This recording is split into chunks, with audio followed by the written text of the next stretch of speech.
live. Oh my gosh, Z-Pack, you are never going to believe what we're doing today. Well, actually you would because we put it in the title. We are unveiling how much Neanderthal Tom and Logan actually are. And we are going to talk about the genetic testing results that we got from the sponsor of the show today, 23andMe, who did our genetic testing for us, and also offer you guys a half-off health and ancestry coupon for healthcare professionals. We did it for everybody at first, and now we're contracting healthcare professionals. Why? Because with our guest today, we are going to talk about how us frontline healthcare people can actually get less scared about the inevitable advent of consumer genetic testing. How do we talk to our patients about it? How do we understand some sense of results? What does it even mean? So we're going to learn a bunch, especially exactly how white Tom Hinueber is. And I have to read a quick disclaimer because of laws. The views and opinions expressed during this Facebook Live show are those of the presenters and do not represent the views of 23andMe.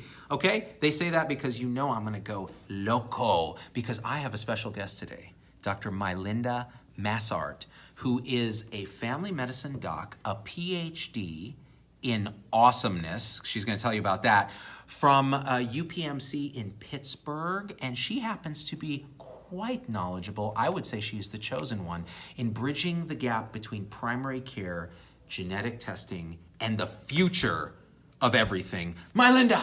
Ta-da! Hey Z-Pack, how's it going?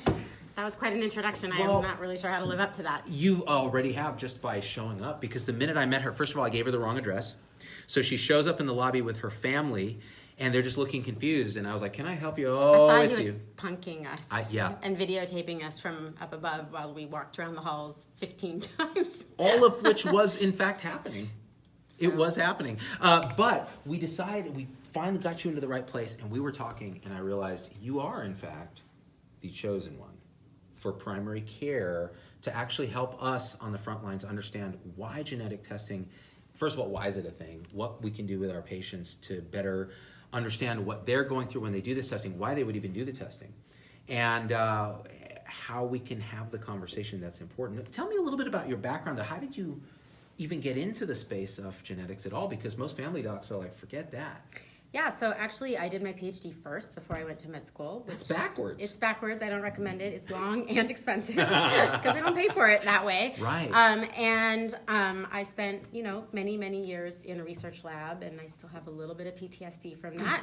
And what was your model? Was it mice? Was it yeast. Drosophila? It was yeast. You took it all the way down to yeast. All the way down to yeast. That would give me PTSD because I still see fruit flies in my nightmares. So every time I walk by a bakery and I smell that delicious smell, which other people brings like happy memories, right. I start twitching just a little bit, but it's all good. Well, you know something funny? It's off subject. I used to have to make the medium that the fruit fly lived on, and that involved a lot of yeast. Yeah. So the same smell actually gives me that PTSD of stirring a vat of fruit fly medium. And only do we call fruit flies Drosophila when they invade the house and attack. Exactly. I had some the other day, and I was like, and we started looking at their eye colors. Yeah, I was looking at their eye colors. Showing their children. Well, they have a variegated red-white exactly. eye polymorphism. Exactly.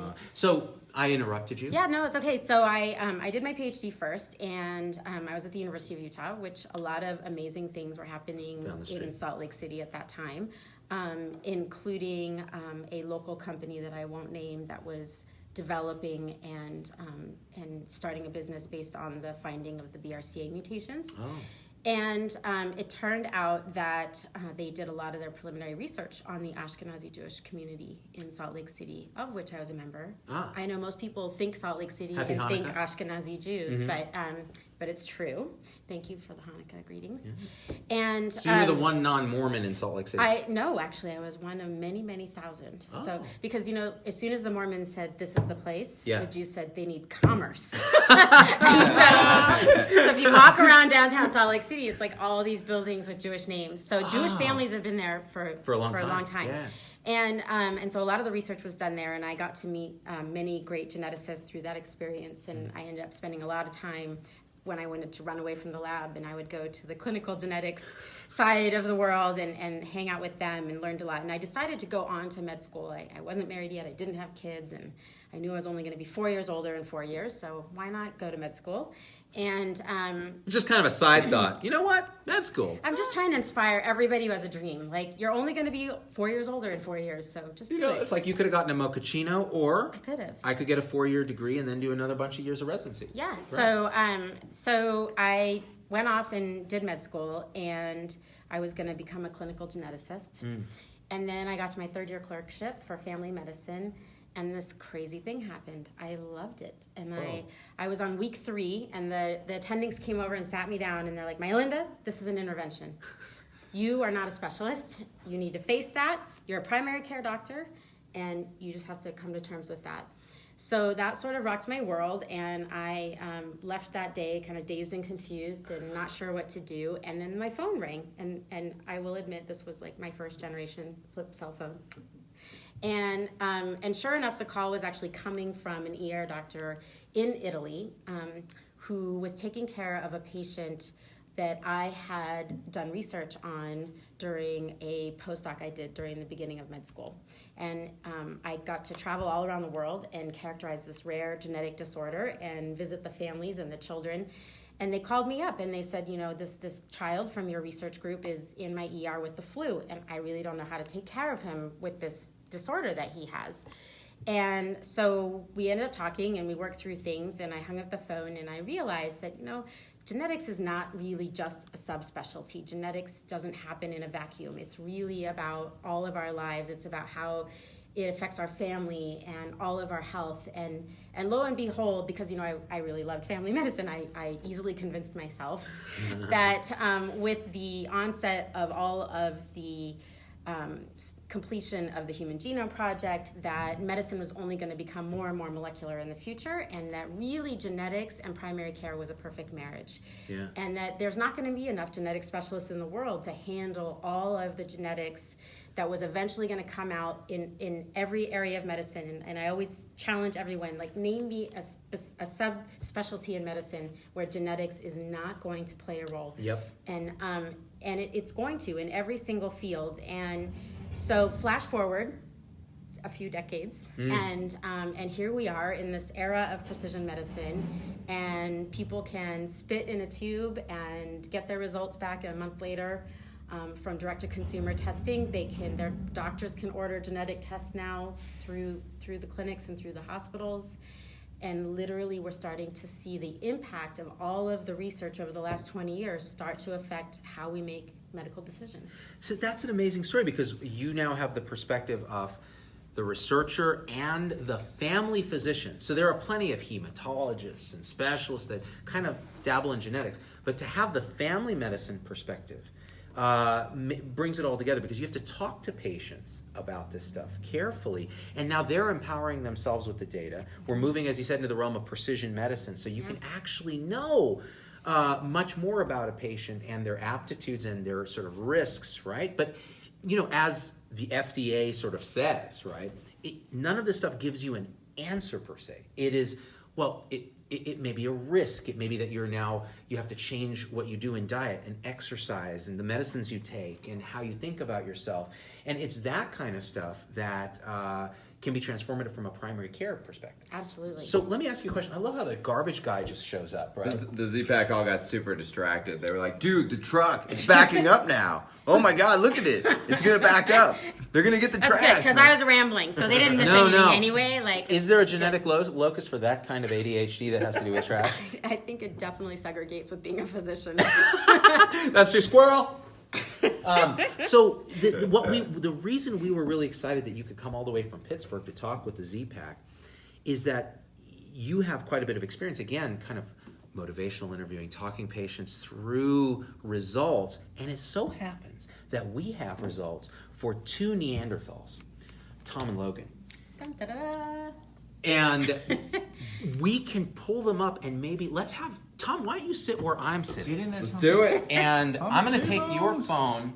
This is a console. I'm getting a And console. then Logan's going to move around. Well, this is great, because I think this really kind of mimics real life for a lot of primary care doctors right now. And their patients are coming into their offices, and everyone knows, right, what the visit says in that little line. It says chief complaint, balls itch. Is what? No, it doesn't, because it's whatever the patient felt comfortable telling the stranger on the other, end One of the more phone. thing, doc. Right. Right. So what the real agenda that they're coming in with isn't always clear, and so a lot of primary care doctors around the country now are in their office and they're completely blindsided because the patient comes in and says, "Hey, doc, look what I did. Help me figure this out." Yeah. And honestly, Z-Pack, this is why when we talk about genetic testing, people freak out in healthcare. Oh my gosh, it's going to panic people. We don't know what to do with the data. It's going to slow down our visits. So this is what we want to talk about, because I actually think the opposite is true. Our patients are empowering themselves with this data. Why would they do that? And what can we get out of it? We ought to be there to help them and be their shepherd. They're going to turn to someone else. It's actually really exciting because it's a chance to really strengthen your relationship with your patient. And, we're in this whole new world now of patient-driven medicine, right? Yeah. We are not mom and dad. The patients are really driving the bus. They're looking everything up on Google. They're getting high anxiety and coming in and talking to us about it. Yep. But we're in this whole world of shared decision making. We are a team. We are partners. But this is real stuff, and it is scary. And a lot of doctors, I gave a talk once last year, and one of the doctors, when I started talking about this, said, "Well, that's okay. I'm going to forbid my patients from doing this type of testing." And I just laughed, and I was like, "Dude, your patients already have done this kind of testing. They just haven't brought it to you yet." And it's going to happen. It's really going to happen. Yeah. Did you end that statement with "old man" and No, then snap your fingers? Because that's what I do. I was in front of a couple hundred people, so I had to be a little more professional. But do you think that would stop me, Z-Pack? hopefully he's not watching right now.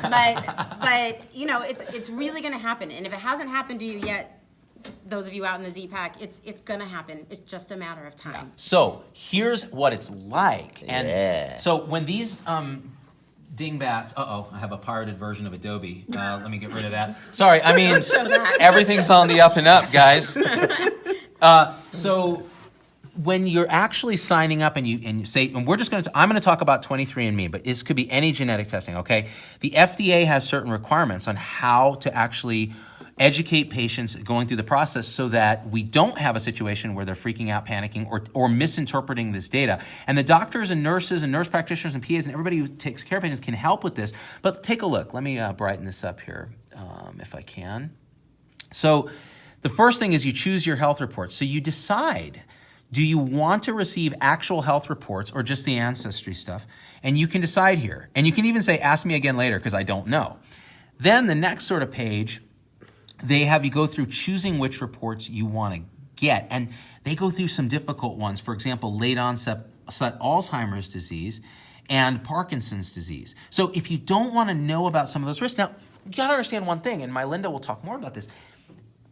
Even if these results show an increased risk, it's not like the old school Punnett square Mendelian genetics where it means you're 25% or 100% or whatever, that it just is predicting your destiny. It's a risk factor that's associated with the condition, like many other risk factors like smoking, high blood pressure, diabetes, etc., family history. So opting in or opting out allows you control over what information you want to get. And here's even more information about late onset Alzheimer's, for example. So they talk about over the age of 65, consider the following when deciding. There's no cure for Alzheimer's. The report does not cover all variants that may be associated with disease. The risk variant for this condition is common, depending on ethnicity. Up to 15 to 40% of people are expected to have one copy. So that you shouldn't panic when you get these results. And the genetic result with the highest risk is associated with up to a 60% chance of developing Alzheimer's by the age of 85. That is not a sentence of developing Alzheimer's, right? But they want you to understand this risk before you make the decision to get the data. Same with Parkinson's. They go through the different risk factors. We won't dwell on that. And that's something that I wanted you guys to know when the FDA sort of said, okay, 23andMe, genetic testing, you can say these particular health traits can be given to patients. You have to educate them. You have to make sure they can opt in. The same with research. If you want your genetic data used for research, you can opt in. You can also opt out, right then or later. So any thoughts on this, Mylynda? Yeah, actually, I think you brought up two things that are really important to talk about. So one is that we really aren't talking about classical Mendelian genetics. There are some reports that do fall into that category, especially when you're looking at carrier status. But most of these things are really looking at associations. So if you have a single nucleotide variant, right, it's not the same old classic thought or concept of a mutation, right? Mutation meant associated with disease. You have this mutation, you have this disease, or you carry this mutation, your children have X% of inheriting that disease. But this is really different, right? So if you have these little variants in your DNA, then they may be more associated with certain onset of disease or specific traits or fun little facts like, can you smell asparagus in your pee? But they're not direct. I can totally smell asparagus Yeah. in Tom's pee. I can spell asparagus. ASPARGUS. Wait, that wasn't right. I missed the A. We said smell, not Oh. spell. Damn it. Tom has auditory dyslexia. That's okay. It's a special allele. Back to you, Mylynda. And so it's really important to be able to explain to patients that these are, associated with a likelihood of developing that or having that. It is not a one-to-one cause. So that's one thing that's really important. I think the second thing that's really important to primary care doctors is this whole concept of motivational interviewing that we learned back in med school and in residency. So if you can understand people's risk for developing certain disease, it's not one-to-one, it's not 100%, but you can still use that to your advantage. So the example I always give generically, this is not related to the reports that we're talking about today, is, when you talk about smoking, right, all of us have gone through this thousands and thousands of times as a provider, and you tell someone that, 1 out of 100 people who smoke the same as you are going to develop lung cancer, or 1 out of 50 is going to develop, severe COPD by the time they're 50 and be walking around with an oxygen tank. Our patients play those odds, right? They play those odds. And they're like, okay, I'll take that. That's all right. But if you say, no, I can look at your DNA report, and I want to clarify again, this is not coming from the reports that we're discussing today. This is talking about precision medicine in general, that no, you are the one who's going to get cancer if you continue to smoke like this, or you are the one who's 80 to 90% likely to get end-stage COPD by the time you're 50.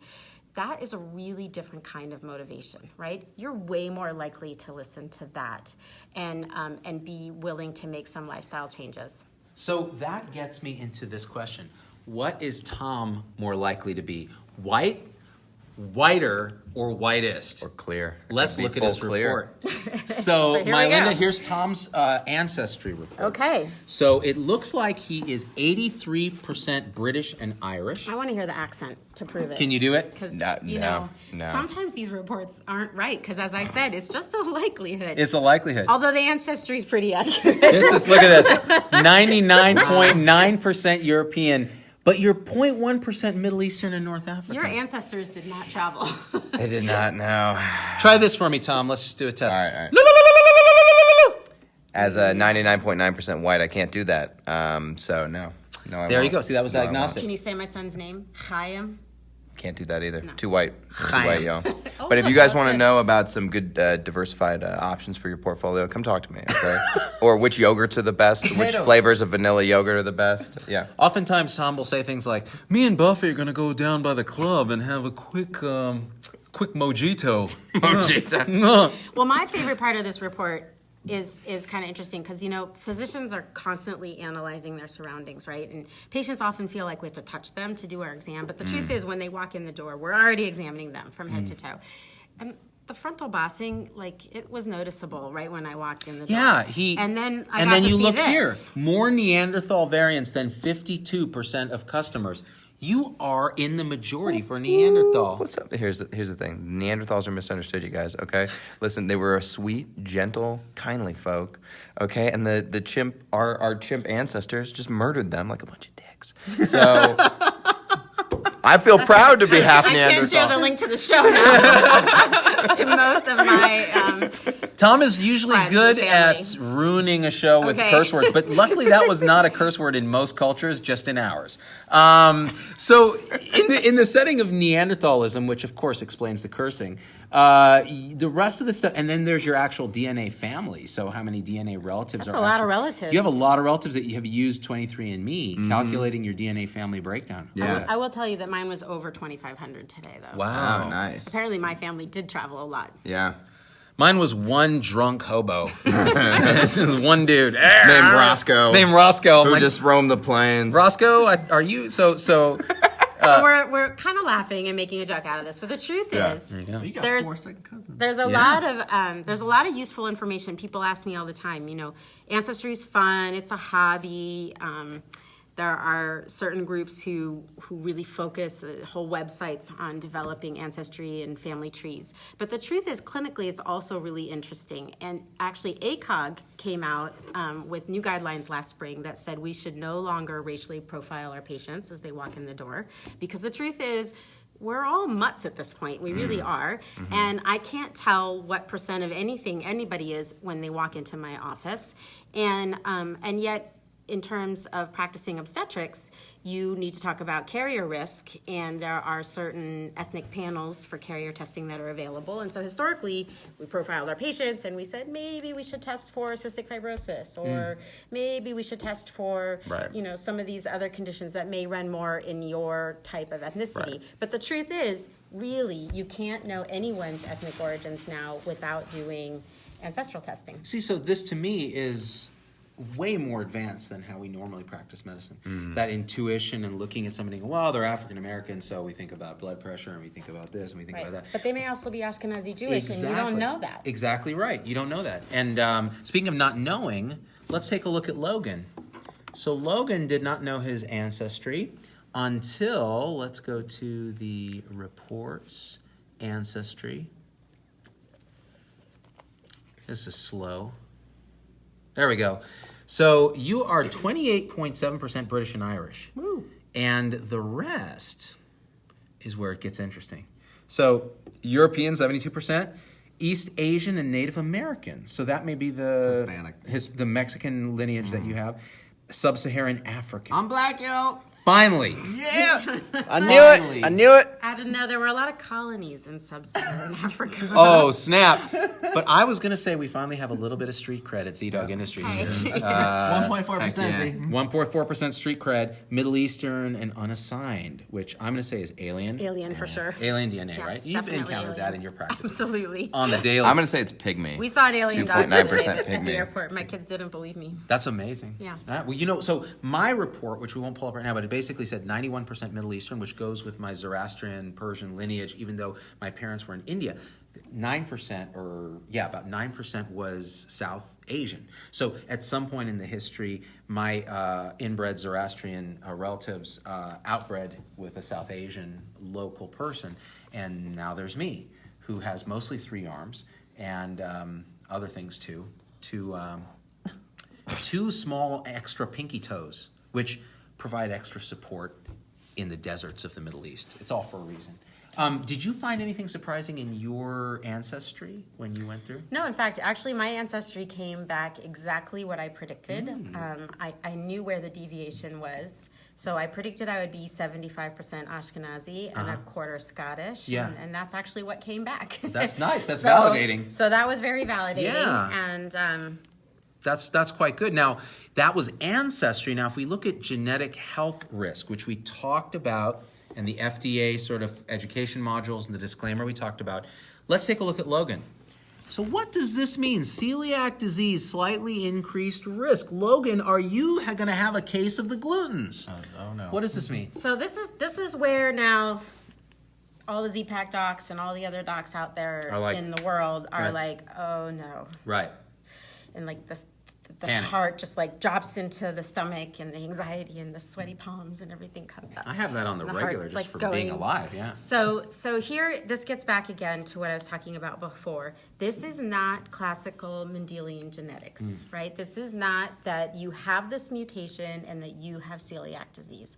This is that you have one little variant or possibly a few variants that were looked at that travel more frequently with people who have celiac disease than with people who don't have celiac disease. So this does not actually mean that you will ever develop celiac disease, and it's not conclusive It's not a clinical diagnosis or a clinical diagnostic test. It's interesting, and it may be interesting if you have been suspicious for a while that you're having symptoms of celiac or gluten insensitivity, all that bloating and groaning and that you guys hear over there. He bloats and groans all the time after all the bread. So, yeah. But again, it doesn't replace your clinical intuition and your clinical decision making and the process that you would go through with the patient. You would still want to know, well, what are the symptoms you experience? Maybe you experience no symptoms and can eat all the bread in the world, and maybe you do have some symptoms. So let's go back to what I learned in med school and residency in terms of diagnostic testing for celiac disease, and let's do some of those and investigate. And that's spot on. And if you even read what they say here, this test does not diagnose celiac disease or any other health conditions. Talk to a healthcare professional if this condition runs in your family, if you think you might have it, or if you have any concerns about your results. Now and I wasn't going to talk about this, but I think it's worth bearing out. When you do 23andMe, they have a bunch of raw data too. Now the FDA said these are the things that are approved to talk about using the right education, because you want to set the expectations of what this is useful for. The things that are in the reports. Things that are in the reports. Now you can send your data out to outside companies that aren't the primary genetic testing company, and they can run all kinds of reports with the kind of associations that you mentioned. Well, this haplotype is associated with this and this and this and this. But what does that mean? People get those confused. They go, those are 23andMe reports. They're not. They're actually outside analysis, and that's where you go down a rabbit hole where people don't really know what it means. Right, and if you're a provider and your patient starts bringing you not just this type of report that we're reviewing today, but other third-party interpretation reports that they took the raw data, and just so you know, as far as I know, every company out there doing direct-to-consumer testing also releases the raw data. That's considered owned by the participant, and so people can take that raw data from any of those places and run it through those third-party interpretation sites. None of those are directly related or approved or authorized by any of the companies where the original data came from. That raw data is not clinically validated. It has not gone through the rigorous testing that all of the things that are in formal reports has gone through. And it does have potential danger and pitfalls. So as providers, I think it's really important that we understand the difference between raw data and reports, and that we can advise patients on the challenges of raw data. And again, I always say just go back to what you know. You are a really great provider. You look at that patient who's your patient and you say, what's going on? What's driving all of this? Are you just bored and you're like interested in yourself and you want to have all this understanding? Or is there something going on that we haven't talked about in your health that's upsetting you and keeping you up at night, and you're out there searching, right? People who are searching on Google and finding all this information and bringing it to us, I don't think it's because they're bored. I think they're really trying to understand themselves and find answers. You nailed it. So my college buddy, and I've talked about this before, he had this sneaking suspicion that his dad, who had passed away of pancreatic cancer, wasn't his dad. Wasn't his biologic dad. He saw him as his father and still does.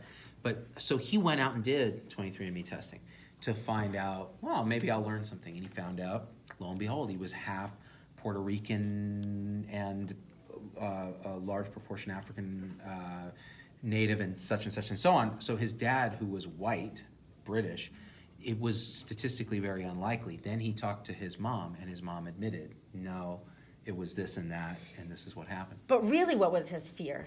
That he was going to get pancreatic cancer. Like I think that was a good piece of it. Right. I think the other fear is that he never felt like he fit into his family. His two brothers were biologically the dads, and he was trying to find a sense of identity in who he was. So there's a lot of reasons that drive people to do this. And I think as providers, that's really our job. Not necessarily to reinterpret this data. That's not our job. These are not clinical tests. If there is something interesting or useful or provides a clinical hint, it's our job to take that, explain it to the patient, and go do the clinical test that's appropriate. However, really, it's about understanding the motivation. What's driving the patient to seek this information? What are their real concerns and their real fears? And then getting to that. Yeah.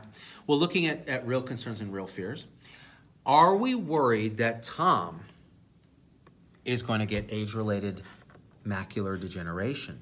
Variant detected, not likely at increased risk. So what does that mean, Mylynda? How would you interpret that for Tom? So Let me give you real quick. Let me give you my family history. My father has AMD, and so does my father's mother. So you have a family history of age-related macular degeneration, the Yep. number one cause of blindness in the developed world. Yeah. So that's very interesting. And again, this suggests that you do have a variant.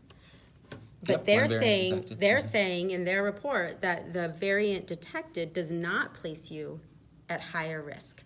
So my simplified way of interpreting this is that, again, we're not talking about simple Mendelian genetics anymore, where Right. there's one mutation, one disorder. We know that there's the combined addition of many different variants throughout our genome, plus our lifestyle and our environment and our exposures, all the ohms that we talk about in precision medicine. And all these things combine and then lead up to disease, right? Right. Now, you have a strong family history. Yeah. As a provider, that would make a red flag for me, right? In your electronic health record. I would already be concerned and be talking to you about what are the things you could do in your lifetime to reduce your risk of developing age-related macular degeneration. Then I would tell you this one report is talking about one variant that, again, looks again at the risk of developing this particular disorder. Your variant is not traveling with the high-risk group. And that's the limit of our understanding right now, right? But through tons of additional research that this company is doing, through all of the genomes they've collected, through the large precision medicine initiative, there is going to be tons and tons of research that's going to allow us to understand all of these variants in greater context, what they mean in combination with our lifestyle and our exposures, and give us a better predictive model. But we're not there yet. So if I was your family medicine provider, I would say that's really interesting. Does it make me feel any safer? Probably not. I really think we still need to work on all the lifestyle things you can do and the proper screening that we can do because of your family history. Gotcha.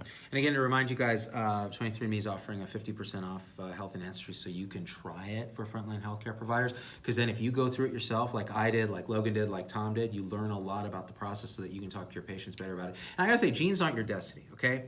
Okay, here's my hive. Now watch this. Look at tall. Look at tall Tom. Now watch this. A great equalizing Okay, who's parent. equal now? Who's equal now? Okay, suck it, genes. That's right. So it's just one more piece of data, right? Yep. We do all sorts of lab work. We collect all sorts of vital signs. All of these bits are one more piece of data that we then put together and still use our brains, because it's not all gone to computers yet. Not yet. To put that together, our knowledge of the patient, our knowledge of their life and their exposures, and then give them the best advice we can. Tom, late onset Alzheimer's disease, good example of that. You have one copy of ApoE4. Right. So you're heterozygous ApoE4. What does that mean?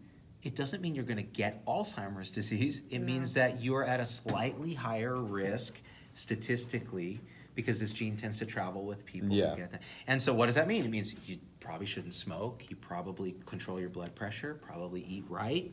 And your family history, any dementia in the family? No, so this one, when I saw this one, I wasn't worried at all. I was like, nobody's had dementia, nobody's had Alzheimer's, nothing. Everybody stayed sharp until they were 90 and then just died. Right. So I feel good about this one.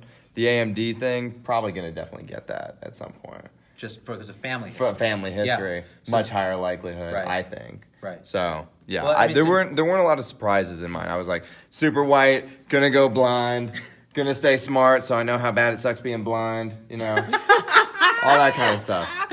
Well, so there were surprises in mine. Yeah. And my surprise, and I've talked about this before, and in the recent version that I did, it was confirmed. Did you just want to feel taller? I wanted to talk because I was looking up at you the way I look up at my mom. Does this help?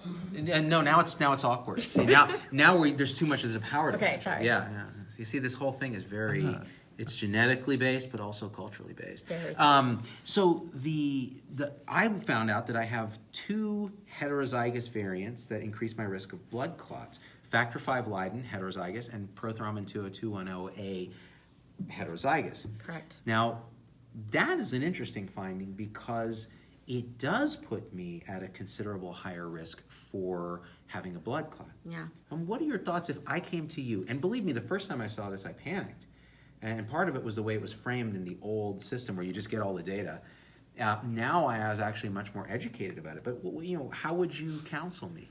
Well, first I want to counsel the Z-Pack. Yes, please. Because you bring up a really interesting thing. Again, this is one of those moments, again, where the doctor would freeze in the headlights and heart would drop into our stomach, because we like to think of ourselves as intelligent and educated. But if a patient brings in something that we don't know and have never heard of, that's it's scary. Yeah. It's really scary, because the biggest risk is not that we look like an idiot, but really that they lose confidence in us, right? Yeah. And it's important that our patients have confidence in us. Is that part of the Neanderthal thing? Yeah, it is. You made my chair too high. I made his chair too high, and now it was uncomfortable. That was not what I... but that's okay. He has many Neanderthal traits. So... this is a great opportunity, because most of us now have computers in our rooms with our patients, right? Because of the electronic health record. So that's where I would say that's so cool that you brought this to me. I'm going to be honest. I'm not a geneticist, right? I'm a primary care doctor, and I know a lot of things. I know about 80% of almost all subspecialties. Yeah. And most importantly, I know where my boundary is, and I know when to phone a friend. So, and that's when I make my referrals and send you to see my specialty friends down the street, like your famous GI doc with his great accent that He's got a Lexus. Just love it. That's right. So, and yeah, homage to our poop emoji over Our poo here. emoji. So, oh! That was scary. That was scary. Don't panic, Mr. Pooji. Mr. Pooji, you are okay? Please don't be hurt. So now what was I saying? 80%, and then you I send know. that I to the also specialty. have the allele for the Alzheimer's. Oh, It scares me every once I've in a while. got it too. So what I was saying is, that's a great time to just be like, that's so cool. You're kind of in my 20% right now, but let's go to my computer and let's pull up a respected resource on that really fast and take a glance. And let's talk about it really quickly in the context of this. And then I'm going to go look this up tonight. And I'm going to get back to you by phone, by email, by whatever, or you're going to come back and follow up with me, and we're going to talk some more. And we're going to decide if we can manage this together, or I need to send you to one of my genetic specialty friends down the street. Or if I don't have a genetic specialty friend down the street, because they are few and far between, and sometimes geography is vast. Yeah. There's these great online consults you can get now too, which is kind of cool. So we'd look at it together, and we would say, okay, this is cool because this is one of those recessive variants that actually has meaning. Yeah. Most of the time when we think again to that classical Mendelian genetics, that you have to have 2 copies to be meaningful. Right. But in this case, that variant actually does convey like a 2 to 5-fold increased risk in developing a clot. And I'm not going to lie, I looked that up this morning. Because I'm not a clinical geneticist, and I don't know that at the top of my head. So that's very interesting, and you can talk about the genetics of that briefly with the patient and how that works. And then when you get a little bit more time, you can delve a little bit deeper and realize that so far, even though there's a slightly higher risk, that 2 to 5-fold risk increase, there's not enough evidence yet for a person with 1 copy to start them on lifetime prophylactic anticoagulation. Now, you're even more special, which we already knew. I'm special. And that you also have factor V, which again, in the sense of just having 1 copy of factor V is not such a major concern. Again, if you go review the literature, 10% of the population may have it. Very common, not something to go run out and start anticoagulating your patients on. However, there is evidence that's published that suggests that the 2 in combination has an even higher risk of developing a blood clot. So that's very interesting, and certainly interesting if we were going to think about putting you on birth control. I would be concerned. I've been sterilized forcibly by the government because they're so afraid of my children. Let's not go there because that's happened. a whole other show. Yeah. That's a whole other show. So that's true. So that's a whole ethics discussion that we don't want to get into. Correct. But so that's very interesting, and again, I wouldn't expect the average primary care doctor to be able to pull that out of their head, and they may glean that, and again, talk about follow-up and discussing it further, maybe phoning a friend. But then, in your case, we do have to have some discussion about that. What if do you have a daughter? I do, 2 daughters. 2 daughters. What if one of your daughters or both of your daughters inherited both of these variants? Exactly right. And one day they may be on birth control. And I know you're going to be a good Dr. Daddy and tell them that smoking should never happen. No, they're both going to smoke because I'm going to encourage it because it's healthy. Okay, and not vaccinate, right? Of course not vaccinate, because why would you? First of all, toxins, okay? Anyways, yeah. So we're gonna, that's really relevant for them. Mm-hmm. And then for you, if I was your primary care doctor, I would say, well, this is really important. Right now, the evidence does not suggest we should start you on prophylactic blood thinners, but you get only one chance, right? Yeah. If you actually throw a clot, Yeah. anytime, whether it was in a known context of a reason, you Right. flew to Europe for 12 hours, you had surgery, you broke a leg, whatever, that's it. I would then recommend lifelong anticoagulation. And that's the decision that I independently came to based on me phoning a friend, because I didn't know as a hospitalist. I knew that these were both risks independently. What's the additive risk? I called my Stanford hematology colleague, and he said, yeah, this is what I would do, and it was exactly that. And again, why is this important? Well, I never would have known this had I not done this testing. And, you ask accuracy and all of this. Well, these are pretty accurate tests, but I had it confirmed then. I ordered the expensive test. You said exactly what I was going to say next, Yep. which is that these reports are great and they're informative, and you certainly wouldn't have had any hint at this. Right. And hopefully would never have the clinical situation develop that you find out after the fact. Right. But these are not Diagnostic. clinical diagnostic tests. So if you have a suggestion like this and someone brings that in, then again, do what you already know best to do. Go order the corresponding clinical test that's CLIA approved, Yep. and then that result can go on the electronic health record. Yep. That result can be acted on. Brilliant. And that's what I did, and I found out, yes, it's all true. So now when my children are old enough, I'll get them tested. We'll figure out what that piece is. And now I know, like, when I travel, because I do a lot of traveling, I make sure that they put me in a spot that isn't a Southwest cattle car. No, I'm often in a Southwest. In fact, I just flew in a Southwest That's cattle what you car. talked about, yeah. Yeah, and I'm a little short of breath, and both my legs are swollen. Yeah, you're gonna die. I was worried about You're you. gonna You said you flew to Portland after I saw your results. Forrest, Cramped against the window. Forrest, am I gonna die? No, but it's true. But now I do. I get up. I make sure. I tell the flight attendant, listen, you got to understand, I have to walk when the seatbelt sign is on because these legs are ticking time bombs. Right. And yesterday on my flight here, And then they I land thought the this plane. was awesome, actually, in the magazine of the plane, the plane magazines that are in there. yeah. And when you're super bored and you just can't stand it anymore, you start reading it. Yeah. At the very end, there was a whole article on DVT prevention with exercises you could do in the flight, and it was so exciting. I couldn't wait to tell you. The only exercise I will do on a flight are Kegels. Yeah. Because it's my only not the chance right to one. strengthen my pelvic floor. That's right. It's true. Although you did have to register your legs with the FBI because they're ticking time bombs. They are. Yeah. The Sky Marshal was like, I'm sorry, did I hear ticking time bombs in your legs? Oh, they are? Oh, shh, our kids are here, and they're adorable. Was it Chaim? Chaim I said it right. and Noah. Noah. Noah's over there. Hi, stretching. Noah. They're running the board today. Let me see something. How are our comments By the doing way, here? speaking of genetics, Trey says that you two look like brother-sister.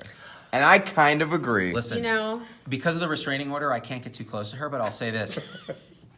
When the minute I saw her in the lobby, I'm like, oh my gosh, it's my sister. Like, literally. I told Esther the first time I saw you long before that, but I told Esther that I always thought you were Jewish because you look like my brother. It's the snows, I'm telling you. And we share the same sort of alopecia-like disorder. Yes. Yeah. Although I'm a picker, I have trichotillomania. And yours is up here, and Yep. mine is in the eyebrows. Also, you But have a little bit of eyebrow alopecia. I have my very own cool genetic disorder, and if any of you have it, please write in because I'm looking for a soul sibling somewhere. But I have named it alternating alopecia of the eyebrow. Or AAOE. And every other year, one eyebrow falls out, and then it grows back, and the other one falls out, and then it grows back, and the other one falls out. But everyone thinks I just get really stressed, and I pick switch, one eyebrow. and I switch. So they think I have trichotillomania, but Right. I do not. I have alopecia. Wow. Yes. That's and kinda one cool. day we will clone the single nucleotide polymorphism. That's causing that is it. causing it. And then Tom will get a thing saying, you may be at risk for alternating eyebrow alopecia. I know. Of the young. Which is super important. Right.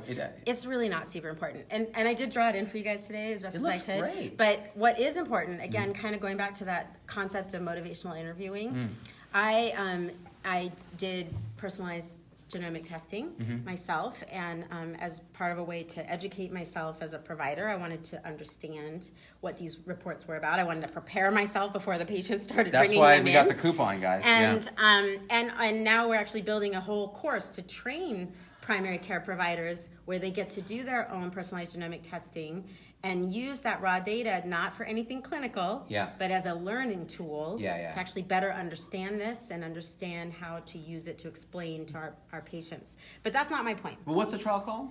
That's called Test to Learn. Test to Learn. And that is being developed with my colleague. It was actually initially developed by my colleague in the School of Pharmacy. His name is Phil Empey. Cool. And I came up to him and said, this is phenomenal. It meets all the things that I'm excited to do and move it to primary care. He wanted to teach pharmacogenomics to pharmacists and to primary care providers. And I said, great, and let's add like a whole bunch of other layers to that and then blow it up and teach it everywhere. And he was just as excited. So we're working on that at Pitt right now, which is really exciting, and getting CME approval for it, so that hopefully, if the ZPAC wants to take the course in the future, it meets the CME checkmark too. Got it. But one of the things that happened when I did my personalized genomic testing is it predicted that I was going to be overweight. Oh. And it predicted it actually really spot on, which was kind of creepy, but true. And I was really frustrated because I actually was this total skinny stick my whole life. I was like a size 0 for anyone who that means anything to, all the way through college. And then I went to graduate school, and it was like I just grew and grew and grew. And then I got married and had kids, and it just kept growing until I got to be a 16, which was embarrassing. From 0 to 16? In like a decade. That's like a reverse Oprah. Yeah. Yeah. And so it was really frustrating. And when I got this report and it was like predicted, and then it said, by the way, these are modifiable things, and it's not, you can modify this prediction based on your lifestyle, which of course I know that. Yeah. It just really inspired me. It hits you right there. It really did. Yep. And so I said, that's it.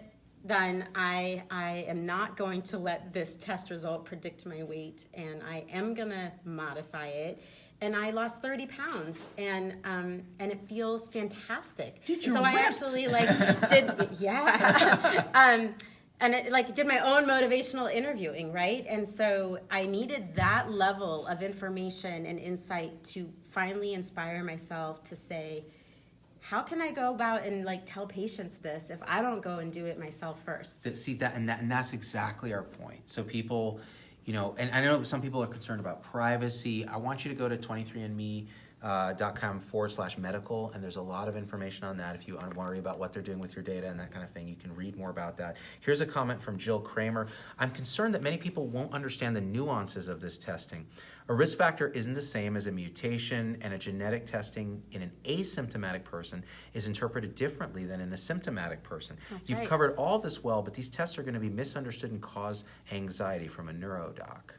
Yeah, I mean, she's spot on in a lot of ways. I will say that I think it's complicated. So historically, we definitely were worried as providers, right, about what was going to happen to our patients when they got this data, especially when they're sitting at home at night, with Dr. Google, and who didn't go to med school, and that it was going to provoke anxiety. What's interesting is we're finding out that that's not really necessarily true. The data's saying it's not the case. The data's saying it's not the case. And again, I'm going to go back to, I think we're in a really different era of medicine, and patients are really empowering themselves in a way that they never did before. And the truth is, everyone has anxiety. I think I was saying to you earlier, I mean, anxiety is really underrated, under-recognized, undertreated. I think we should stop teaching all subjects in elementary school and just teach cognitive behavioral therapy. And then once they've got that under control, then we can teach them the rest of everything they need to know in life. And I once worked at a student health clinic for 1.5 years, and I called it the STD anxiety clinic because that was all anybody ever had. And so I think that people who have anxiety, and people who are comfortable are comfortable. I think that they can rapidly access information faster than they can even reach us or get to the doctor's office. That can partially alleviate some of that anxiety, can also exacerbate their anxiety, right? Because everybody knows if you look up Dr. Google, then you're dying in 30 minutes. Yeah. But really the data is showing that patients want this information. They want to be empowered. They want to be in charge. They want to be in control. And you alluded to data security and safety, but patients want that control. They want control. It's their genetics, it's their health, it's their information. That's why the electronic health record and these portals that patients can get into now and email us at 2 a.m, which I know we all love, and access their data.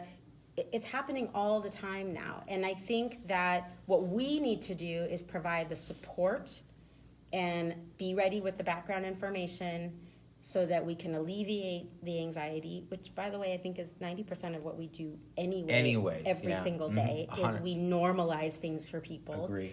And just support them through it. They're going to do it no matter what. Yep. And I'm not going to ask our permission. And that's exactly, that's about the most eloquent way I could imagine to describe.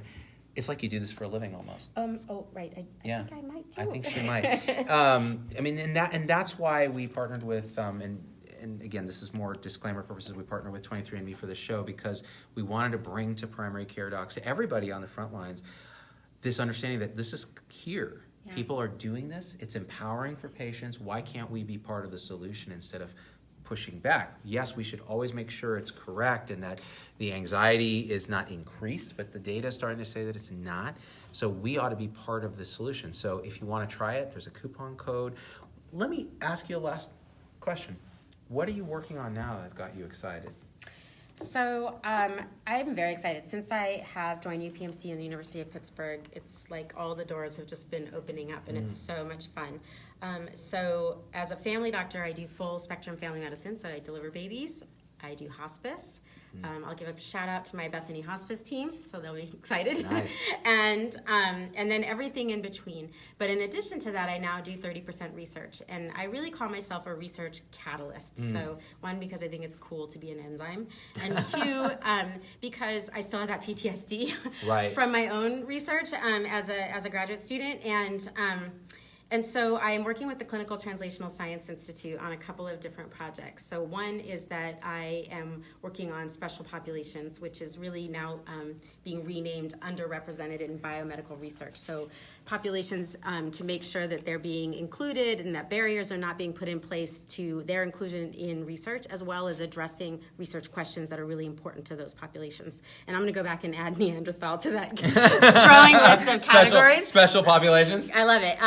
So underrepresented in biomedical research. I don't think we have a lot of Neanderthals being represented right now. So, and then the second thing, which is even more exciting, in my opinion, is really seeing the fruition of all of my dreams and this marriage between genetics and family medicine come true, which is precision medicine. And so, as many people know, there's a national precision medicine research project that Obama funded that has now had increased funding from the current administration. So it's got bipartisan support. It's called the All of Us National Research Project. University of Pittsburgh and our mentor, Dr. Steve Reese, received a grant to administer our local version of that, which we call PA Cares for Us. And nationally, we're going to recruit 1 million people into this precision medicine database, which is super exciting. And more daunting, we're going to recruit 150,000 of those from Western Pennsylvania. So it's a lot of work, but it's really important. And it's really important that we recruit a huge, diverse population so that we can start, remember I was talking about the ohms earlier, so that we can start understanding how our history, how our genomics, how our microbiome, how our environment and our nutrition, we have a lot of hints, and we're really recognizing the critical influence of all of these things, but we need to get enough research now together so that scientists can truly advance precision medicine, which is another word for Health 3.0. Yes. I was getting excited. I'm know. like, it's the repersonalization of medicine. It is. So we can use the scientific personalization in the form of what that is, and then this. Like you said, it's about alleviating anxiety, knowing the patient. Why did they order the test? What's going on? And putting it back in the context of their life. In their life. And the last thing I wanted to say is, there was a lot of drama with FDA and all of that over consumer genetic testing. The FDA actually requires consumer comprehension as part of the way to proceed forward with testing. And when they looked at it, about 90% of consumers understood the concepts that were educated upon in the modules to prepare. So our patients are ready for this. It's a question of just, are we? And I think we need to be. And talking to someone like you who's so passionate about it, I'm even doubly convinced now that the Z-Pack can learn about it, that we can get more educated and be on board this revolution instead of trying to fight it. Yeah. And make it better. And I think really this personalized genomic testing, direct-to-consumer testing, as much as it has scared providers, is driving this revolution. Yeah. Because that is how the information is getting out there to everyone in this country. That's how the education is advancing. That's how the doctors are learning. Yeah. It's really, it's a catalyst. You look how you did that. I know. And, to tie it all together, I will say if I hadn't done it, I would never have understood. So now that I've done it, first of all, I learned something about my health that could save my life potentially, because I will now take precautions. It may save my children's life. And then on top of that, I understand better how to talk to my patients about it. That's right. Mylynda Massart, University of Pittsburgh Medical Center, family medicine doc, PhD in awesomeness. Is she not one of the tribe of the Z-Pack through and through? I'm so honored. Oh my gosh, the honor is mine. I told when I got the invitation to come today, I wasn't sure I could talk. I just thought I might be like this the whole time. No way! She puts me to shame in being able to educate people. Like, I'm just like, okay, flapping my meat hole going, you should learn about this. And she's like, well, no, here's exactly how it works. You have a gift. Thank you. I'm glad you use it. I love it. Z-Pack, if you have questions for us, hit them in the comments. If you want to learn more about 23andMe stuff, go to 23andme.com/medical. And there's lots of different links there to learn different things. And I don't know, do you want to take us out with a we out? We out. She just said it. We out. Oh, wait, this is the thumbnail. We need the thumbnail. Do the thumbnail. Get Do in the here. thumbnail. Get in here. Oh. Get in here. I don't know if this is working, but it's dope. Say something inflammatory. The thing is, I just love Z. He's a great guy. I hate you so much, Tom Hinueber. We're out.